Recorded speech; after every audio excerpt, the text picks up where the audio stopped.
product provided by Koei Tecmo. I spend a lot of my time playing FromSoft titles, but in doing so I also get requests for other Souls-like games. One of the most requested I get is Bluey the video game. The second most requested, and pertinent to this video, is Nioh. Now, I've actually played Nioh, a whopping 4.2 hours of it, and I didn't like it. I don't know why. Maybe it was the key pulsing that was basically stamina management with extra steps, or maybe it was because of the sheer amount of information the game gives you with numbers, and as a Souls player, my literacy is large club and 6 letters of the alphabet. But fellow challenge runner Akane said Koei Tecmo was giving out review copies of Nioh 3. On a whim, I filled out the form, and a few hours later, I was installing it. And let me tell you guys, I am now a Neotin. Is that what we call ourselves? Whatever. I am a believer. Nioh 3 changed my mind. So today, I am going to take you all on my journey through Nioh 3, but because games don't give me any enjoyment unless it's the equivalent of playing while squatting over a bear trap, I decided to do it at level 1.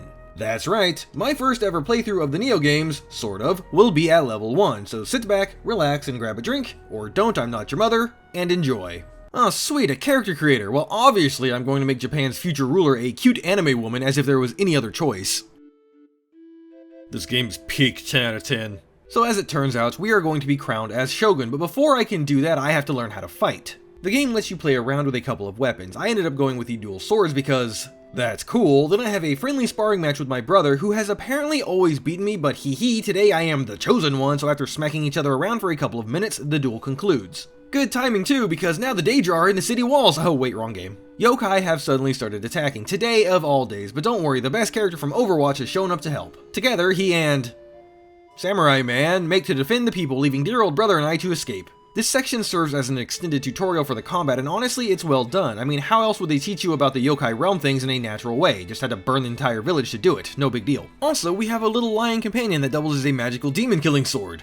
Japan is wild, man. Samurai Man then punches a hole clean through a wall, making everyone so happy he decided to be a warrior and not a proctologist. Next, we run back into Hanzo, and it's time to learn about the Will of the Fire and my ninja way. So, new to Nioh 3, apparently, is the ability to style shift between Samurai and Ninja. As far as I can tell, Samurai is a bit more stalwart, face down the enemy type, and Ninja is for fast movements and living out your dreams of nothing personaling-ing demons. Spoiler alert, Ninja is obscenely broken. They tried to make it balanced to where some enemies are easier fought as Samurai and others as Ninja, but with the right setup, you don't need to do that at all. Anyway, Ninja form has access to a few different weapons, but also ninjutsu, which are just tools like bombs and shuriken used for chip damage or in some cases to apply status effects. But this shift is more than just a wardrobe change. See, when the enemy glows red, you can use it to perform a burst break, which will hurt the enemy and set them up for some good damage. The difficulty of doing this varies wildly with each enemy. Some of them have pretty easy to read attacks, others not so much. Anyway, after dealing with the yokai, Hanzo wall flips up just to show us how cool he is, and lets down a ladder for us non-wall jump plebeians to get by. Jumping into the escape well, and oh no, it seems our brother's the bad guy. I'm so surprised. Let me guess, angry we were chosen to be Shogun and not you? What follows is the first boss fight in the game, but I use the term fight loosely as it's less of a fight and more like a roided up gorilla versus a comatose garden snake. Like, I did not stand a chance here. That's okay though, because we are intended to lose. Then Magic Lady comes out and magics a barrier magically, but brother is just too powerful, and with a single blast of his weird dog bird thing dispels the barrier. But just before he delivers the final blow, we see a shadowy figure behind him, and then in a dazzling light, we vanish. We reappear in the Eternal Rift, a place between worlds. I'm hesitant to call this a hub world, though it does offer some hub-like experiences later on, because I really only ever came back here to progress side plots and one use of an NPC. Anyway, Kusanagi, our spirit lion friend, then takes 2 forms and we get to pick. It's essentially a choice between playstyles, but only as far as increasing strength or skill by 1, and I'm not sure, like, how much that really matters. It's just 1 skill point. Initially I picked Samurai, but I actually backtracked on that and chose Ninja. After making this decision, another blinding light engulfs us, and suddenly we are whisked away to the magical place of Japan. Wait, that's where the game is set, but there is something off. We see banners from the Takeda army, and according to Nekomata, our little cat friend, they were defeated long ago. That's right,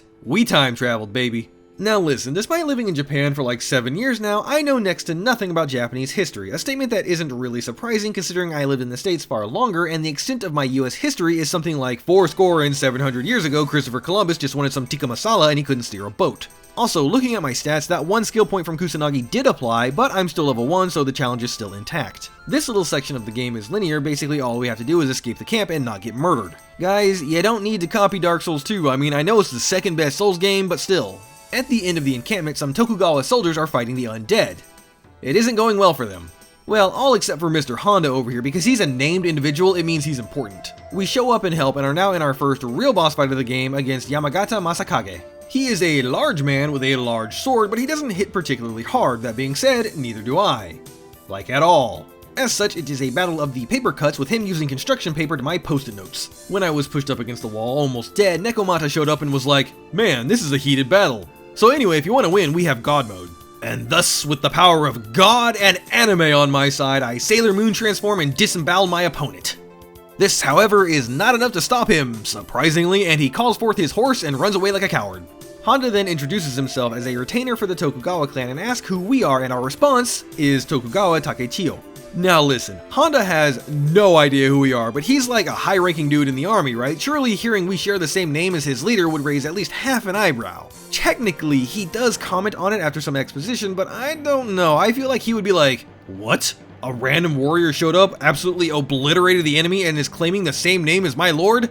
Little sus." But no, he's just chill with it. I pick up a nearby lock of hair, which is this game's skill point currency, and use it to unlock Deflect, which is pretty helpful for the samurai, not gonna lie. But by the end of this run, I was pushing like 100 ninja and samurai locks. Like, there are so many skills, and I'm sure a majority of them are helpful, but I just didn't use them. Well, there goes my deathless run. At this point, the game world opens up a bit, as in you can kinda go wherever you want in the map unless there is a specific plot-related thing stopping you. Each section of the map has its own recommended level, but I mean, if you got the skill, you can just go there. Unfortunately, I absolutely do not have the skill, so I choose to simply progress in the order of the level, slowly getting the appropriate gear until I was ready to fight whatever boss. That being said, you are heavily incentivized to explore. Not only do you get the aforementioned gear, but by doing certain objectives like taking enemy bases or finding lost Kodama, you raise your exploration level for that zone, which has noticeable benefits for your character. You can gain more skill books to learn new attacks or equipable skills like extra key damage on strong attacks, that kind of thing. Plus, it will increase the stats of your character, not like the actual level, but like increasing luck or defense permanently, or showing you the locations of all the current zone's important items. Like this bath, which, yeah, this game is still peak. I'm not going to show everything I explored because my recording was 65 hours and I don't want to do that, but in general there's the aforementioned hot springs, lesser crucibles, which are gauntlets of fights that when completed award you with more spirit force to use your guardian abilities more frequently, the ninja and samurai locks, the kodamas, and scampuses and chichikos. Like I said, it's a lot, though to be fair, half of them boil down to, and then I stabbed the bad guy, but trust me, you'll have a lot to do, especially if you want to explore everything. Guess you could say he got the drop on me. After like 2 hours of running around, I finally decided to progress the story. At first, they don't recognize me, but then this commander lady here, who is kind of important, is like, "No, wait, this is the lady that can murder demons, guys. She's only gone through like 400 wardrobe changes and has her face covered, but totally trust me, I know what she looks like." I'm joking, she can clearly see Kusanagi, but still, to everyone else, this is just a random woman showing up at the camp. Anyway, this commander is now Tora, and she tells us that this hell-like place in front of us has been dubbed the Crucible. It is the land of the yokai, and the only one who can purify it is, surprise, us. So, with sword in hand, we part the gateway to oblivion and enter the Crucible. Also, it just occurred to me how fucking wild this must be to my character. Like, she woke up this morning, loving brother, about to be anointed shogun, and now she's literally fighting for her life in hell like a couple centuries before she's born. But you just know if someone asked how she's doing, she'd be like, "Oh, you know, living the dream." In the Crucible and lesser crucibles, things are a little bit different. Yokai hit harder, including my summons, which I hadn't realized I could use yet, and when they do hit you, they inflict life corrosion, which just lowers your HP cap. That can be negated by beating up demons, though. You also can't fast travel unless you're next to one of the statues, which is fine. It just really wants you to like start and see it through, I guess. Likely for narrative purposes, but technically you can leave if you need to go get better gear and whatnot. These sections are linear, offering only small branching paths with items. They are the more traditional style of dungeons, some might even call them legacy dungeons. I have a feeling I'm going to be seeing this screen a lot. After fighting my way through the hordes of demons, it is time to purify the Crucible. Just kidding, obviously there's a boss in the way. I gotta say, one thing that is super impressive to me is this game's enemy and boss design. Like, I'm used to From Software's dudes in armor and 47 dragon bosses, so seeing this fire and ice twin-tailed snake grandma was cool as hell. Pun intended. But how does the actual fight go? Not good. I was still learning the ropes, so for this fight I actually switched back and forth between samurai and ninja, which in hindsight is probably how the game wants you to play. Anyway, for ninja I would constantly try to circle around and get the bonus damage to the boss's back. For samurai I would just deflect attacks. Because it's still early game, I'm actually able to live a lot of attacks. It only took me like 11 tries to win. Not bad, honestly. Sword in stone, heavenly thunder cast, and all is right with the world. That's a rude way to say you thought I would die in hell. So now Tora says she knows us. Lady, I have no idea who you are. She tells us a story about how she waited for someone who can wield a blade of light to cut through the darkness and like, yeah, that's me, but seriously, who are you? Then Hanzo shows up, and I guess this isn't actually 200 years ago, but closer to 20? But don't worry, science taught me that it's fine if you're off by a magnitude of 10. Tokugawa then tells us that despite having literally just drove back an invasion from the underworld, I must now help him win a war against Takeda Shingen. Seems like a step back in the whole escalation of power thing, but I'm still on board Team Ninja. Now Toda explains that basically if you feed your guardian spirit the evil glowing rocks, you become immortal, but also evil, and that the evil summons the Crucible. Someone, or something, is scattering the evil glowing stones all around the timeline for reasons, probably world domination or something, and it's up to us to stop it. How she knows all this is beyond my current understanding, but I'm sure it'll be revealed eventually. She also gives me a mirror allowing me to travel through time. Currently, I can only use it for the Warring States period and the Eternal Rift, but this time around there are other people here. The Blacksmith, for example. She can smith weapons. Did you expect her to do something else? Hanzo and Munenori are also here, and they start side quests for training that will ultimately allow you to get more skills. You can even change your appearance, and yes, I did change something. Can you tell what it is? Another new thing unlocked are titles, and as an aside, there's like a million things in this game, it's just stuffed with content. Anyway, titles are like kill X amount of enemies in high stance or with ninjutsu and that sort of thing. They award points that you can then use to upgrade various abilities like increased equipment drop rate or key recovery speed. Whoops.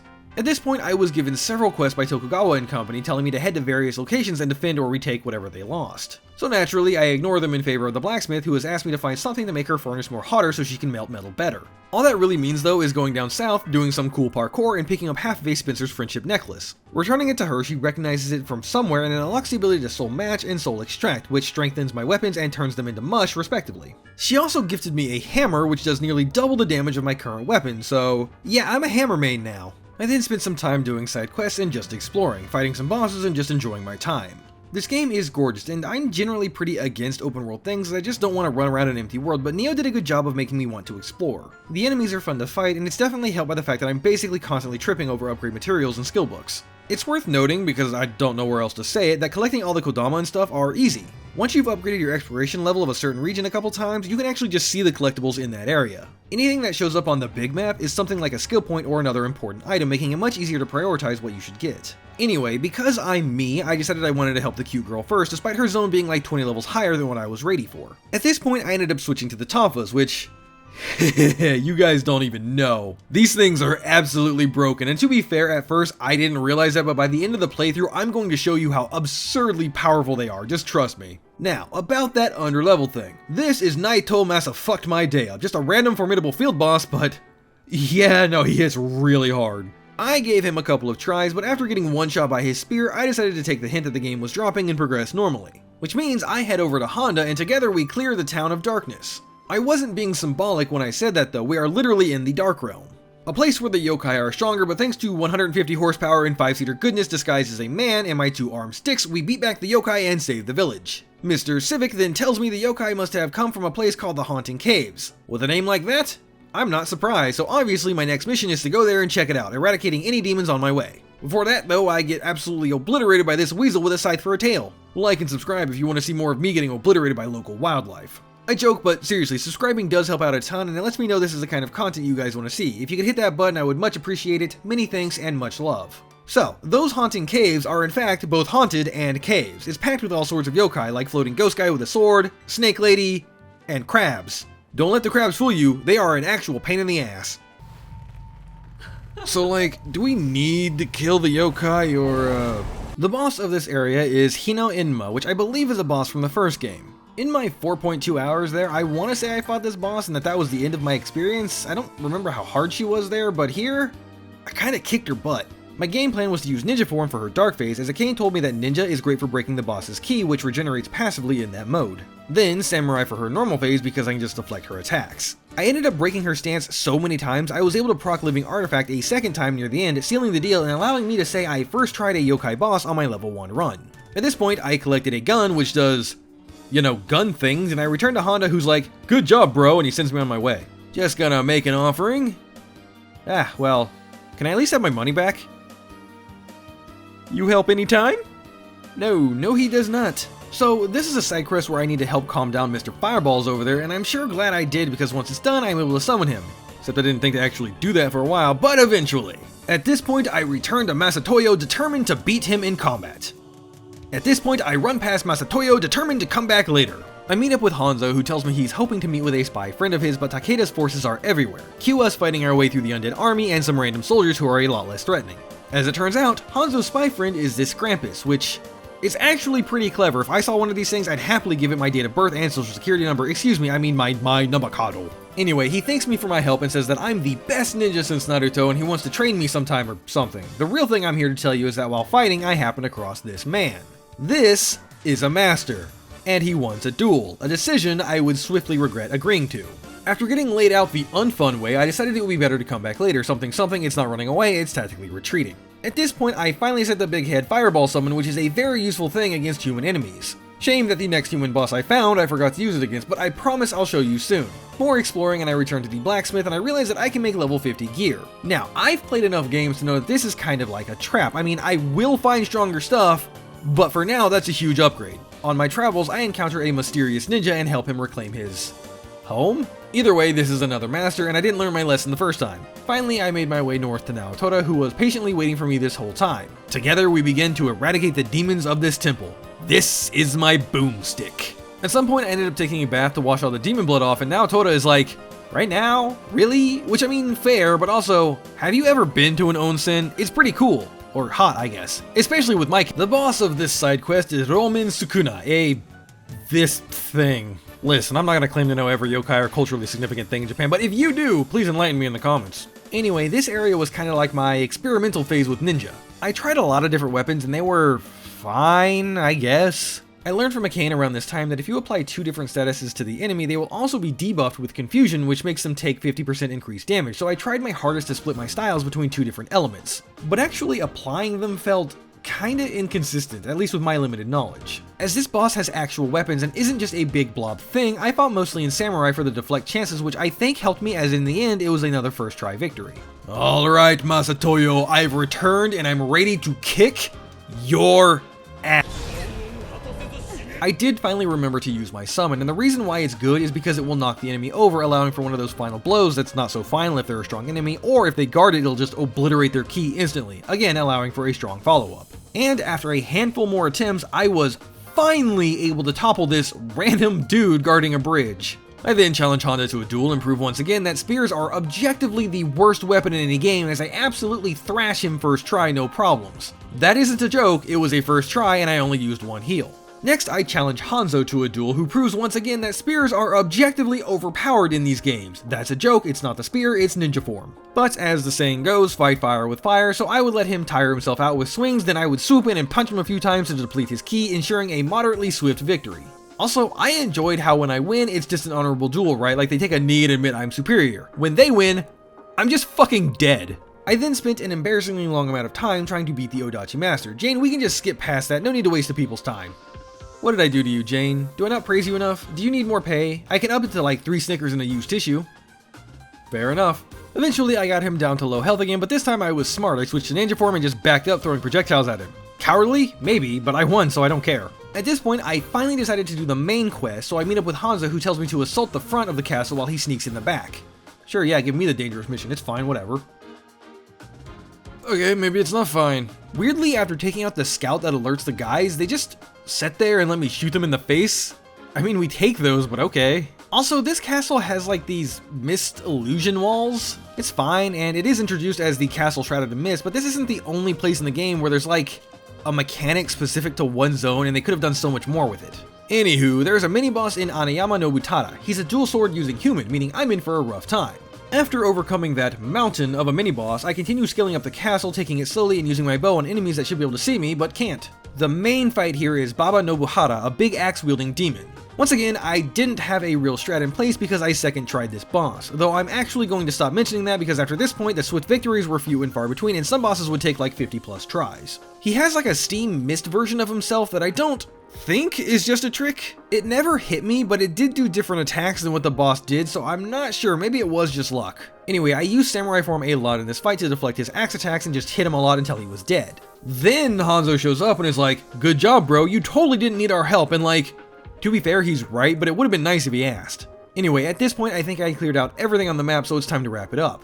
Tokugawa led some men to try and attack Takeda, but it was a trap, and now Tokugawa, Honda, and Naotora are all engaged on multiple sides, and it's up to me to save them. Something, you'll shoot your eye out. Hey, it's you! Not gonna run away this time, are ya?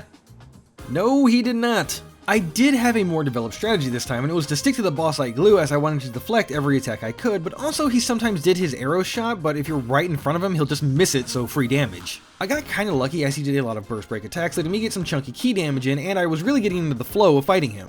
In fact, the second half of his health bar, I don't really think he got to do much at all. Leaving Artifact definitely helped, and I do remember at this point actually complaining about it to Akane that I didn't really understand how to actually build it up. I'm the kind of person that doesn't like to use abilities or items because I might need them later.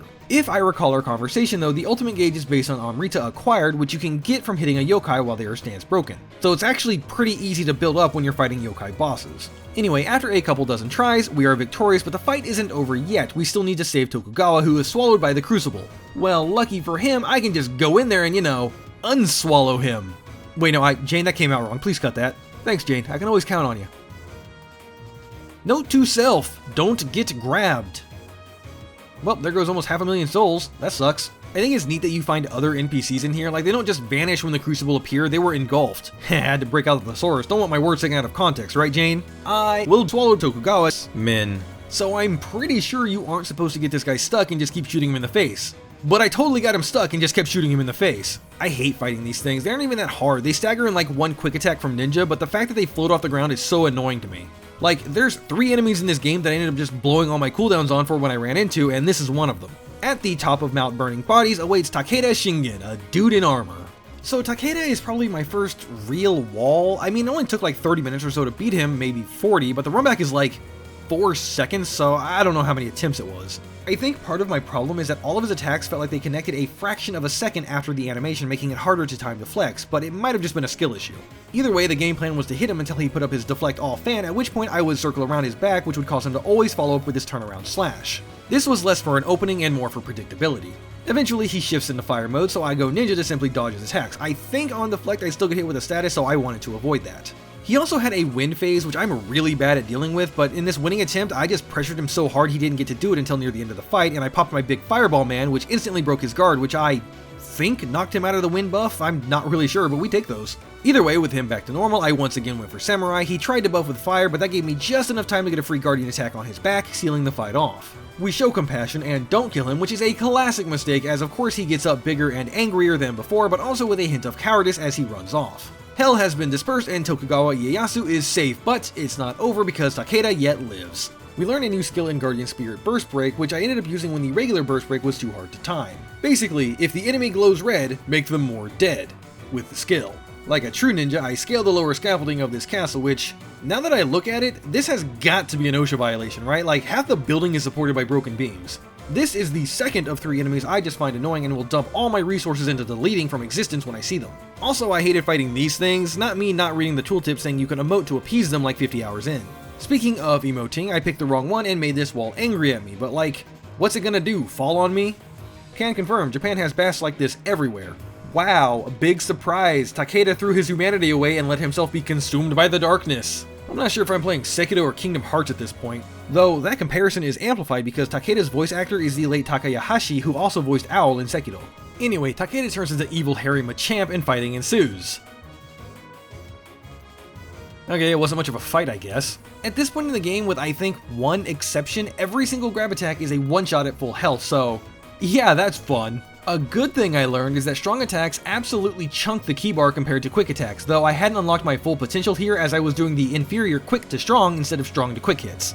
Anyway, I kinda want to take a second to talk about the boss designs because most of them, as in 99% of them, follow the pattern of low number of combo hits but big damage. Like, I don't recall any bosses having more than a 4-hit combo except one, but they all did huge damage with their hits. It's not a bad thing, in fact I kinda like it compared to the Elden Rings where the boss just has combo extenders for days and infinite stamina. Actually, I would even go as far to say that it's better because while it's punishing, it's easier for the player to learn. With something like Elden Ring, you have to dodge for half an hour for a single chance to hit the enemy, usually with varying timings, and it's more of a chore to learn. I might have been getting swatted like a fly, but once I learned the swatter only has 2 swing arcs, the bosses clicked much faster and I could really go at them. Speaking of, I annihilated the Tiger of Kai, who then just tells me he wanted to stop the Flames of War, and the only way to do that is being the bigger flame, but he's ready to pass that on to Tokugawa. And this brings an end to the first third of the game. We speak with Naotora one last time. She tells us that we must travel through time to destroy the Spirit Stones and stop the Sky Hell portal. So we look at our mirror and suddenly we are in the game's snow level. That spear looks familiar. Maybe we didn't jump as far as I thought we did. Isn't that the name of the fox from Naruto?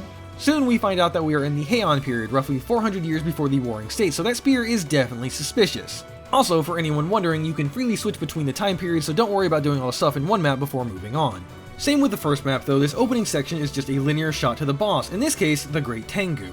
The only attack I really had trouble getting down was this one where he jumps up and fires a wind blast wave thing at the ground. First off, the timing on it is really slow, but also I think its hitbox is a circle, so sometimes I would like dodge through it but end up inside the other half of the circle and just immediately die. But the good news is I learned something. See, he has several attacks where he will jump up and slam, and one of them is just long enough to get a charged heavy attack off, and this right here, this single attack right here is the most broken thing in the whole game. And this isn't even its final form. Remember when I said heavy attacks chunked key bars? Just look at this, that was what, 40%? Just deleted! Getting that attack off at all just obliterates enemies. Now, if you're a seasoned player, you probably already figured out how to abuse this. I didn't. Not yet, but when I do, ho baby! Anyway, where was I? Ah yes, Great Tengu. He's great dead. Until he Uno reversed us and almost tornadoes us away, but suddenly a man with a flute showed up and calms his angry spirit. I don't know if that's like a legend or the game, but okay. This is Minamoto no Yoshitsune, and he tells us that long ago he and his brother fought together, but then his brother turned against him. He fled to distant lands, and when he heard about the unrest stirring, he returned only to see demons and humans fighting. He's worried his brother is behind it, and if so, he will cut him down to bring peace between the yokai and humans. He goes on to say that there are 4 barriers in Kyoto that keep the peace, but they have become corrupted, and the Great Darkness, the Crucible, has enveloped central Kyoto. Shizuka, the mysterious staff wielder from earlier, has already cleansed 1 barrier, but we need to deal with the other 3, then take on the Heart of Darkness. Spoiler alert, except not really, as it's literally the next cutscene shows his brother is in fact behind the corruption and demands the head of Yoshitsune to become shogun. He then gives us a talisman to purify the barriers, and that's it, we have our mission. Once again, the game world is pretty open at this point, and you're free to go wherever you want to, but I just stuck to exploring and following the intended path through the game. All-seeing mage, huh? Well, I can say that I did not see that coming. I will say that the second map and the final map both suffer from what a lot of games that have leveled zones do, in that the final level of the previous map doesn't match the opening level of the following. Like, I felt super weak in this fight. I didn't die immediately to all of his attacks, but I felt like I hardly tickled him until I got a couple of lucky drops from the Azure around. I mean, it quickly returns to feeling like normal progression, and probably if I leveled I wouldn't notice, but something that I felt worth noting. I meet up with Yoshitsune again to find and destroy a powerful yokai, and this thing is the 3rd of the annoying enemies. Now, I did learn that you can circle behind them and hit them in their weak point, but that took me forever. They are so frustrating to deal with when paired with other enemies. One encounter in particular actually tilted me, but not this one. So, the powerful yokai was a middle-aged woman in disguise? I don't single yokai in my area, is that what I'm learning? Soon I encountered one of the very few duo bosses in this game, and the second boss didn't show up until the first was mostly dead. In fact, I don't think there were any true 1v2 full health duo bosses in the game, but I might just be misremembering. Anyway, this was just part of a side quest. 2 brothers thought that eating mermaid flesh would make them immortal, but instead it turned them into grotesque monsters, and now that they are dead, the mother is happy. Japan is wild, man. Speaking of side quests, there's another one where you have to track down this dead man's lover, and surprise, she is actually a murderous yokai. However, once you defeat her, he pleads with you to spare her, and you can. I don't know if this does anything, aside from likely changing the immediate outcome of the quest, but you can, and I did. Finally, my journey brings me to Matsuo Taisha.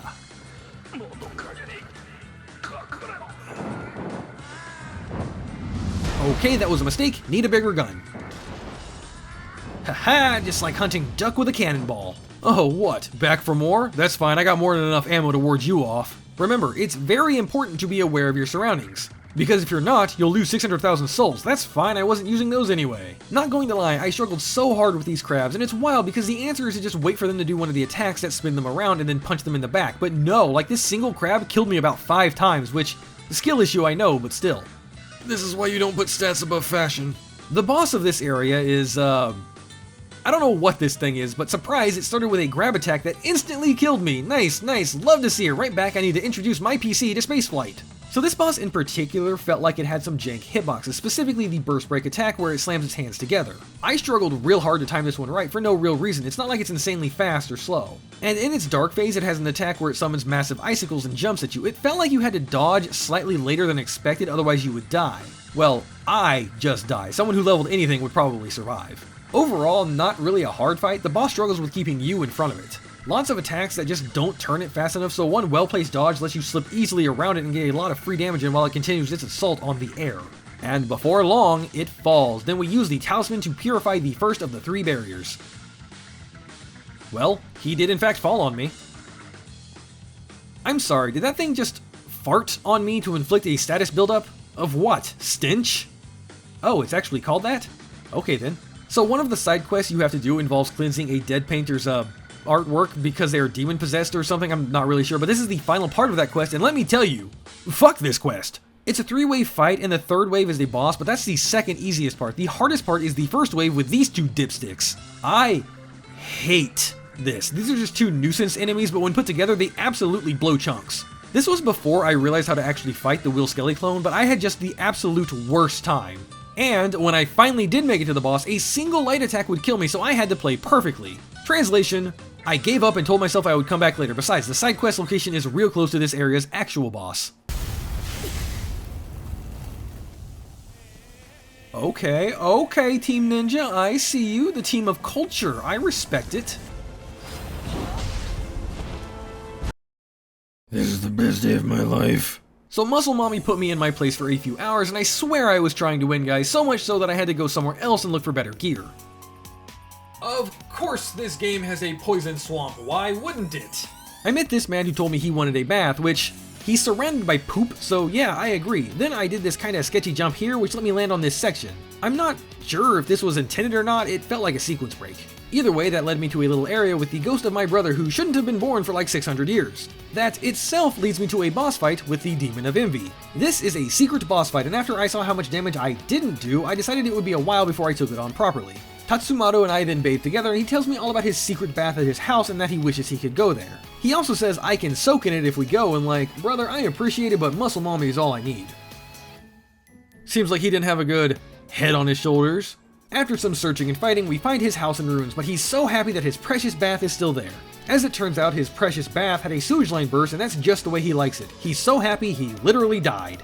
I continued making my way east, fighting giant yokai and getting murdered by tonight's dinner until I found my way to a lesser Crucible that caps off with a Kamaitachi boss fight, which was already a struggle as I had to make it through 2 waves of random fodder enemies to even get a chance to fight it, which I also decided to come back for. Finally, after much exploring, I arrived in the far east of the map, Yasaka Jinja. Yoshitsune is here and accompanies us through this section, but it is actually the 3rd of the 3 seals, and if you go by the recommended level, it is intended to be the final one. As such, I didn't want to do the boss here just yet for my own personal headcanon, but I did clear it out in hopes of getting gear, which was easier said than done because of these things. God, I hate them so much. Stupid bitch.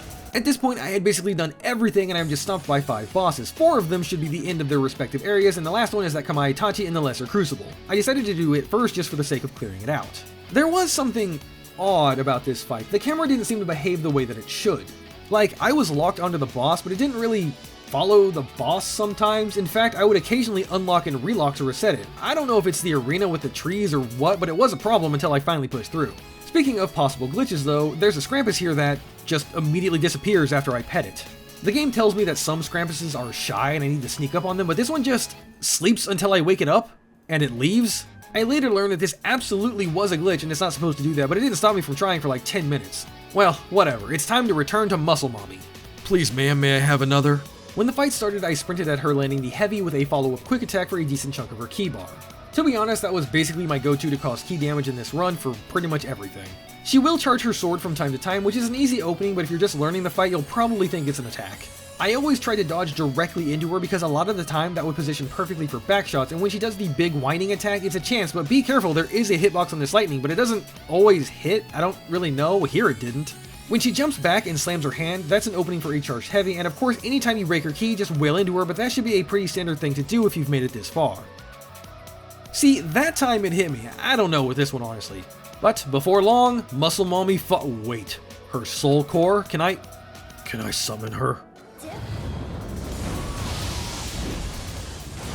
This game is peak. So one thing that Akane told me before I did that fight actually was that you can upgrade your Guardian Spirit and Soul Cores. The only reason I didn't do it was for narrative purposes. Would have felt weird to just shove that in between the fights, but in order to unlock it you need to pass the Magic Adept training, which isn't too hard. It's probably the easiest of the 3 training types, to be honest. I do that and upgrade my spirit to be more, damaging? That's probably what it did. I could have made it even stronger, but I wasn't sure if I was going to stick with this attack. Spoiler alert, I did, so I should have just poured everything into it. Also, that Scrampus is now behaving normally. Since I had already cleared everything out, I warped to the 3rd seal and went straight for the boss. And it's a ninja who likes to summon, that sucks. Fortunately, Yoshitsune is here to help. He doesn't do a lot of damage and hardly draws the boss's aggro, but that's fine, he's doing his best. Go Muscle Mommy! I don't really have a lot of tips for this one. I can tell you that when he does his burst break throw, he actually calls the axe back, so if you miss the first time, wait a second and maybe get it on the return trip, but preferably just don't miss the first time. The way I play this fight, I just kinda kept out of his range, and when he summoned something which would lock him in place, I would jump in with a strong attack. And that was kinda it. Play lame, win games. With all 4 seals restored and purified, I can now make my way to the Crucible. Yoshitsune wishes me a safe trip, and with that, it's time to enter Hell. The spirit tree is on fire. Probably isn't a good thing. I ended up being murdered quite a bit in this area, but I am nothing if not persistent, and managed to make it out of the abyss and onto the grounds. Just then though, we see Yoshitsune being pushed by his brother Yoritomo into the Crucible. That, he's fine, right? I mean, we have the legendary Hell Banisher sword, but he's totally okay, right? After much fighting and definitely not dying, I make it to the top where Yoritomo is waiting and— wait, what? How did you get here before me? Kronk, do you know? Well, you got me. By all accounts, it doesn't make sense. Also, Yoshitsune has been transformed into Harvey Birdman, Samurai at Law, causing Yoritomo to abandon his humanity and turn into Harvey Birdman, Ninja at Law, and one-shot his brother back to reality. This boss is surprisingly easy and took me like 4 tries. Similar to Muscle Mommy, when the fight starts, I would rush straight at him with some opening damage. Most bosses do have like a JoJo pose for the first couple seconds, so it's usually safe with quick weapons. After the grab attack, he leaves himself wide open for a charge heavy, dealing good damage. In this case, I popped Living Artifact just before his key broke so I could try and deal maximum damage to him in that form itself. And when I say that, I wasn't joking, because I finally realized when bosses do their Dark Light World transition, they just sit there. Translation, it's free damage, and I mean a lot of free damage. Both to their key and health bar, and would you believe me if I told you it gets even better? Not in this fight, but this isn't even my final form. Again. Anyway, bosses transition and just stand there letting you perform a surprise prostate exam with your tonfa. This boss in particular actually has several attacks that leave him wide open. Honestly, he's kind of a joke, really. I feel like if I talk for just a few more seconds, the fight is already over. I even forgot about my summon until the very end, which did help. Don't get me wrong, he can deal serious damage, and since it's a Crucible, it causes life corrosion, but I want to remind everyone, I'm at level 1. Like, this is ridiculous. Anyway, is he dead yet? Probably. After his defeat, Yoshitsune is about to cut him down, but we stop him because compassion is the strongest sword, I guess. The 2 brothers part saying, "I'll still be Shogun," and "if you turn evil, I'll kick your ass," or something like that. Hell dispelled, and Shizuka gives us a branch of the spirit tree saying we should plant it for hope, and I'm gonna be honest, I'm not a treeologist or whatever, but I don't think that's how trees work. It's fine, I guess. We look at our pocket mirror, and Shizuka reveals she looks suspiciously like Naotora, but again, unless she has some really good skin cream, that doesn't make much sense, but must be her great-great-great-great-great-grandma. Now we are flung further back in time, and I mean like way far back. This is where the game kinda tapers off for a bit. The first 2 maps were big and open world, but this section and the one that follows is pretty linear. Not that I'm complaining, it's just kind of a strange shift. Well, maybe they couldn't think of more things this far back in history. For the next stage it makes sense, but I'm getting a little bit ahead of myself. Anywho, we proceed until we find a red cloth maiden who also looks suspiciously like Shizuka and Naotora. Let's see, 1500 years? How many G's do I need to put in front of Gilf? Kusanagi? Wait, that's the name of our lion thing! So this is sort of a duo fight, but not really. The main target is Kusanagi. The maiden just kinda hangs out and shoots spells when you get close to her. Honestly, it's a pretty easy fight, it only took me 2 tries. At one point she starts charging some massive fireball and I was super focused on Kusanagi, but then saw that her shell cracked and thought, you know, I probably shouldn't let her cast Spirit Bomb, so I broke her shield before it was too late. Anyway, we torch evil Kusanagi and the maiden lady thinks all hope is lost, but then she sees our Kusanagi and is like, what? We tell her we've come to defeat the same enemy she has, and she shows us the unbroken version of the mirror that we own. Our mirrors then glow and give us the story that the spirit tree actually created a massive spirit stone which the king of the time planned to use for war against a neighboring country. His older sister, however, dethroned him and he went all, sis, you just don't understand, I needed to like beat up Billy down the street, And it basically turned the Great Spirit Stone into the evil Crucianite, releasing Murakumo, the avatar of destruction, and is the cause of all the bad stuff happening throughout history. Himiko, the red cloth maiden we just fought, is the sister of the story, and together we set off to kill her brother Hiruko and put an end to the madness. So, these things kinda suck. I mean, if you use charge attacks, you can break their ki and they take huge damage, or rather their defense is broken so they no longer stop 99.9% of incoming damage, but I wasn't doing that because I'm stupid. I'm gonna honestly start glossing over a lot of this stuff because while I do enjoy the actual level, there's just nothing really here aside from the statues. There aren't even any new enemies. Himiko, I haven't bathed in 1400 years from now, give me a break, nothing like soaking in the hot waters of hell anyway. At the very bottom is Hidoko, who immediately takes his sister out of the fight because have to show power difference or something. So Hidoko is the only boss in the game that has an actual form shift. At half health, he, surprise, abandons his humanity and transforms. Phase 1 is a very easy human fight. He doesn't guard, like, at all, I think, and his key recovery is very slow, meaning it's super easy to break his stance and get a lot of damage in. Couple that with all his attacks being extremely telegraphed, and this encounter honestly kinda needs a buff. Phase 2, he gets some new flashy attacks, but it's a yokai fight at this point, and you know what that means. That's right, get behind him and ruin his day. Be careful though, he does have a get off me attack where he tries to impale you with his tail spike things. I will admit this did take me a handful of tries, but it was completely a phase 2 skill issue. Phase 1 started to feel like in-game Genichiro from Sekiro after 3 attempts. When we finally beat him, Himiko is now awake and dear older brother has grown stronger in defeat because he's like an evil Super Saiyan, I guess. Himiko then uses the power of cosmetics to cast Hidoko into the Eternal Rift, but not like the one we know, I just mean the space between time.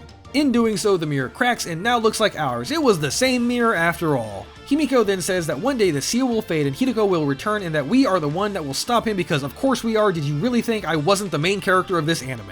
Anyway, she says we should return to our time and then cast away her own humanity to stand as the spirit tree's guardian, but not like in a bad way, she does it in the good light way so she doesn't become an evil demon lady. With that, we return to where it all began, the fateful day that changed everything. Why we don't immediately cut down Kunimatsu, I'm not sure, but we don't and he slinks away.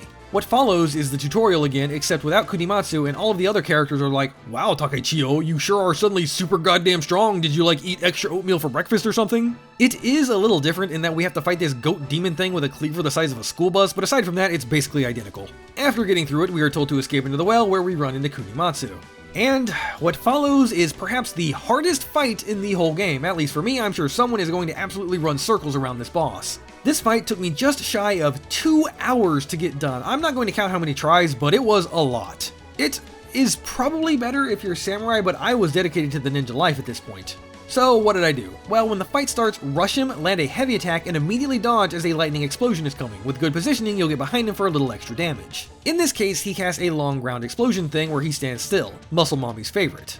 Since her summon doesn't knock him down during, I also start throwing firebombs and my ranged guardian art to try and get fire and lightning on him, which also causes confusion for extra damage. Tanking Muscle Mommy's full attack pretty much guarantees his key is broken, so I swoop in for the extra damage. If you immediately follow it up with a strong attack, he'll actually cause him to be put in the critical state again, but I messed it up and went for the quick attack follow-up instead of the free damage, and managed to get a burst break. At this point, I had wiped out like a fourth of his health bar, but now it's time for the long haul.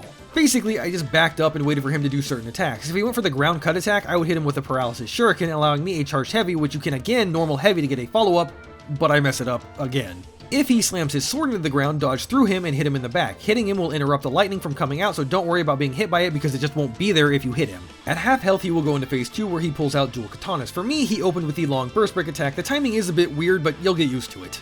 For this attack, you have to dodge the first hit, get one hit in, then dodge away because the sonic boom follows shortly after. If you attack him after this combo, he will do a burst break or grab attack, so be ready for that. The key really is to hit him from the back. He takes way more damage, like 4 times as much honestly. When it's off cooldown, I would use Shadow Stick to hold him in place, but this is dangerous because it doesn't actually stop their attack like paralysis, it just freezes them in place, so if you do it while they're attacking, when it ends, they will just follow through with the animation.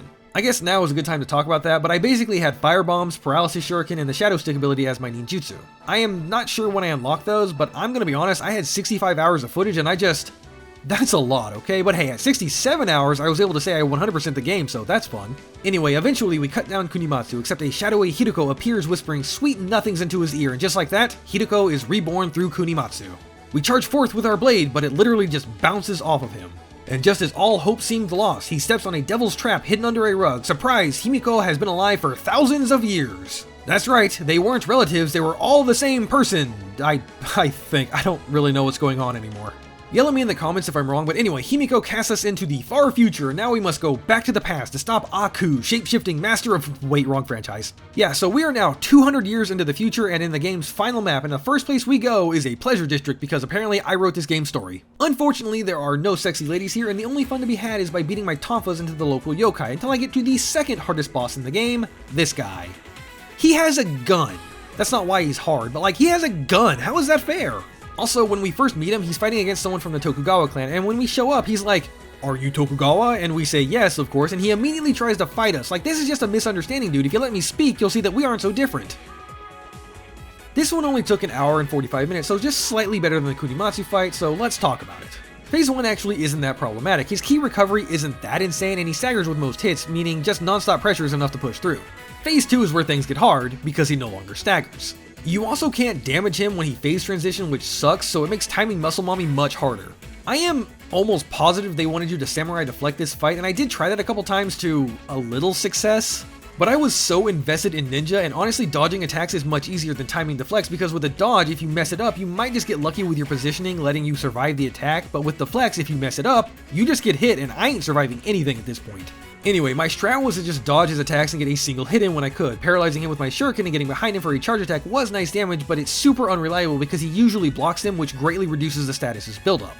When he would go to reload his 6 shooter, I would freeze him in place, and the length of that animation plus the shadow stick is enough to get a charge attack off, which is actually how I sealed off the fight. And at this point, he's like, "Okay, do your worst, kill me," and we just ignore him. Surprise, we are on the same side, asshole. He informs us that hell has been destroying Japan, people are dying left and right, and the resistance is almost squashed, but since we're here and we can destroy the Crucible, hope can be felt once more. With that, we are unleashed on the world and able to do whatever we want, so you know the drill. I went around and explored a lot, but in this case I did find one specific thing I want to show you all. This Chichiko right here. He drops Focused Strike Heavy, and my friends, this is the single most broken attack in the whole game. It's a slower, stronger version of the Charged Heavy that I've been using. It's hard to pull off, but if you do it, it basically deletes anything that isn't a boss. I also found this, a Blood Edge Demon, which is a strong yokai. Apparently these can appear anywhere, but this is the first one I saw. Killing it drops good gear, so I spent like 10 minutes trying until I finally managed that, but I hate fighting this kind of yokai, so you can imagine it wasn't a fun experience for me. Oh come on, you couldn't just make that a one-shot just for the coolness factor? Oh no, the first boss has some kind of wheel skelly thing going on. I take it back, I'm okay with this. Team Ninja, my life is yours! Kasha? I have nothing to say about this fight because I just got under her and ruined her whole life. Also, I won the fight on my first try. I'm sure that was partially luck, but being right on top of her, it seemed like she just couldn't hit me. Also, it unlocks her as a summon, so now of course I add her to my Nuzlocke team. Wait, wrong run. Also, I just want to say my samurai, who rarely gets used, is rocking like 99% equip load. Is that how you're supposed to play that style, or am I doing it wrong? Anyway, this map actually gates progression until you do the Crucible, so I guess that's my next stop. Oh hey, it's you! Yeah, I guess I probably should go back and do that side quest, huh? Wrap up that loose end. Done! Super easy with better gear. Since I was already in the Heian period, I thought I might as well take on the Demon of Envy as well. This was a bit sketchier, as it was only my second time fighting her, but even with wasting my living artifact, I was able to bring her down after only a couple of minutes, giving us a look into Kunimatsu's, well, envy. Right, where was I? Oh yeah, how many times must I teach you this lesson? Hell. Just as an important character is about to be sacrificed, we swoop in and save her, and you guessed it, it's Himiko, but no time for that, we have a boss to fight. Nuribotoke, the first phase is a slow statue that relies mostly on magical attacks. He has a few hits, but they are super telegraphed and a grab. But it's his Dark World phase that you gotta look out for. He turns into this squiggly mass of tentacles because the game really wanted to test its age rating, but in doing so, his hitboxes get a little bit funky. On my winning attempt though, I kinda just shredded the boss, just non-stop pressure, and he never really stood a chance. Anyway, we purify the Crucible, then wake up Himiko and share a tender moment before we are interrupted by Takasugi. This guy cannot read the room. Also, Himiko now goes by Oryo, but I'm gonna keep calling her Himiko. The rest of the map is now open, so we explore, rematch with Muscle Mama because but jokes aside, here is where the final dot was connected. That heavy strike I picked up a few minutes ago. Well, minutes for you, like 7 hours for me. I realized that it's so slow that it basically has no use in regular combat, but the bosses, they just stand there when they phase transition. So I tried it on Muscle Mommy, and it just blew off like 70% of her key bar. And that hit her in the front because she turned around. This attack is beyond fucking broken. Like, it straight up needs a nerf. You can actually just bully bosses with it into constantly cycling their phases, which is exactly what I did. Kyo Mizudera, I've been there. That's not how I remember it looking though. So there's a new mechanic here. If you pick up spirit arrows, you can shoot the lanterns around the area and they'll break the yokai's ki and debuff them, I think? I don't know, it stuns them long enough for murder, so it didn't really matter. The boss of this area is Onmoraki, and I'm just getting one shot by everything at this point, so I got a little frustrated. I know my playstyle for Samurai was more defensive, but I just don't know how to use it, so I decided to ask the veteran Nioh player, Akane. Akane, buddy, how do you play Samurai? Alright, how to play Samurai. You're going to want to focus on key pulsing and stance switching, but mostly stance switching. You see, you got 3 stances: high stance, medium stance, and low stance. You're going to want to switch between the 3 to keep your key up. Samurai's really strong, probably even stronger than Ninja, because Ninja's meant kind of to be like, fast and... Alright, but counterpoint. What the fuck? Oh, learn key pulsing, they said. Learn stance switching, they said. It's gonna make you do better, play better, do more damage, blah, blah, blah, blah. This is just some grade A fucking bullshit. All this fucking crap and learning all this fucking shit, fucking. Heh, yeah, so this is basically the time where I said out loud, man, Nioh sure is an easy game, I don't know what people are talking about it being hard. This was a living artifacted charge heavy attack to the boss's back while it was debuffed, dealing 22,000 damage. Again, I just want to reiterate, I'm still level 1. I mean, yes, I'm wearing leveled gear, but like, that was half of its health in one blow. I almost wonder if you could one-shot it if you actually knew what you were doing. Yeah, no, this attack, it's busted, it just needs to be nerfed, like straight up. Anyway, there's even more to this fight. Right after I landed at the boss did his fire breath attack, that is a one-shot on me, but I got grabbed by a lesser enemy, one of like 2 in the whole game that can't kill me with its grab, so I was just invincible through the whole attack, and of course right after I got up, I did the strat of back off, paralyze, and finish off the boss. Easy game, easy game! Have problem fighting enemy? Just delete them from existence, it's fine, no enemy, no problem. Welp, there goes 7.1 million souls, but that would have been nice for leveling if I could do that. Ah yes, the Quelaag boss. Just give me a minute, I need to, fight the boss. I just want to say that this is probably one of the best shortcut unlocks in any game. You use a cannon to blow up a pagoda and it makes a bridge out of the rubble. I just love that. In my travels, I also found the Demon of Obsession, another secret boss. This one is fun because he has a cannon for an arm that he likes to swing more than fire. Fun fact, when he goes dark mode, if you stand perfectly in front of him, he will swing left, then right, then center, and the first 2 hits miss you. You know what that means! He also has a really long animation where he shoots a cannonball and then sends it up, sets it on fire, and then makes it fall back down. Yeah, long animations are a mistake, my friend. Don't know why you're obsessed with them, but it is your downfall. I also found the Demon of Pride, another secret boss, but I had mini gear, so Tonfa go burr. So instead, let's talk about an actual boss that gave me a bit of trouble, Okita Soji. When the fight starts, I immediately dodge to the left and cast Muscle Mommy as he usually opens with this attack. It knocks him on the ground, which translates to Big Tonfa up back. With good spacing, you can also get it off after the grab attack, and fun fact, this is the only boss grab attack post Takeda that I can survive. Anyway, there isn't really any specific strategy after that. He does get staggered, so it's a lot of just jumping in and out for attacks. He has a buff phase, but I think it's on a timer, I'm not sure, but it doesn't really matter because I just stomped him into the ground anyway. Hey guys, did you know that you could emote these things instead of fighting them? Because you can! At this point, I just went around doing random older battle scrolls and masters and absolutely crushing them. As such, they really aren't that interesting, so it's time. Let's go confront Hidoko and save the world. First though, Tokugawa Yoshinobu and his big fish stand in my way. Time to talk strategy. First, walk in and cast Muscle Mommy. What we're looking for is the 2-swipe to tail slam attack. After the first hit, dodge right, attack once, then double dodge right. This sets you up to perfectly dodge the tail slam because the boss can't turn fast enough and deliver a charged heavy in response. I actually messed it up here because I was out of position, but you'll see soon enough how it works. Unfortunately, this boss hovers in air when he phase shifts and doesn't come back down, so it's too hard to hit him with a charged heavy. Oh, here's me demonstrating that dodge that I mentioned. If he ever does the big slam attack, that is also enough time, but you have to be positioned correctly, otherwise he moves too far away. All in all, the boss is pretty easy as long as you don't get grabbed. It one-shot me well before the attack finished, but I assume it does serious damage to properly leveled characters. Once defeated, Yoshinobu realizes he's actually on the wrong side as he sees Ieyasu instead of us. He then joins our cause, which, I mean, is good, but can we trust him? You know what I'm saying? After hell is thwarted, Himiko and Takasugi show up and say we need to get to the spirit tree. But the yokai are in hot pursuit. Takasugi, not missing a chance to look cool in front of the ladies, says he will hold them off. Himiko and I run forward, but the Spirit Stone is weak. Kusanagi urges us to touch it, and in doing so, Kusanagi's true form is reborn. Or digivolved or something, I don't know. It's now the incarnation of light to fight Murakumo's darkness. Takasugi, about to go out with a bang, is saved by Yoshinobu. Okay, maybe we can trust him. And then Himiko and I travel back to where it all began. Again, to put an end to this once and for all. What follows is a fight to the top. Hordes of yokai swarm and stir, but they are no match for my Tonfa. And eventually, at the peak, we find him. Hidoko, the darkness that started it all. He shrouds himself in the death veil and the penultimate fight can begin.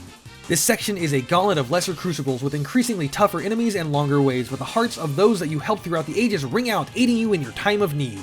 With each spike destroyed, the veil weakens until the final one falls and we can enter the Heart of Darkness for the final encounter. Unfortunately, Hidoko is not a very difficult final boss, but he is a cool one.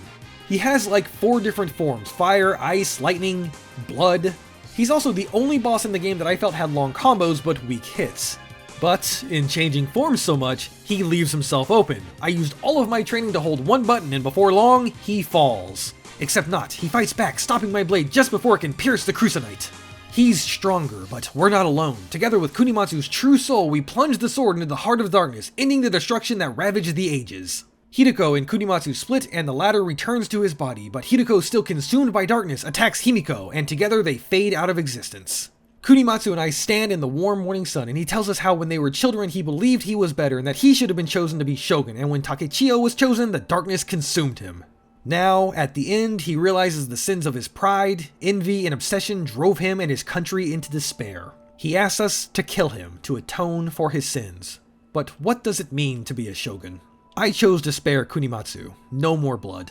He will atone for his crimes in other ways, but not with his life. And with that, Nioh 3 is concluded. What a phenomenal game. Only one thing left to do.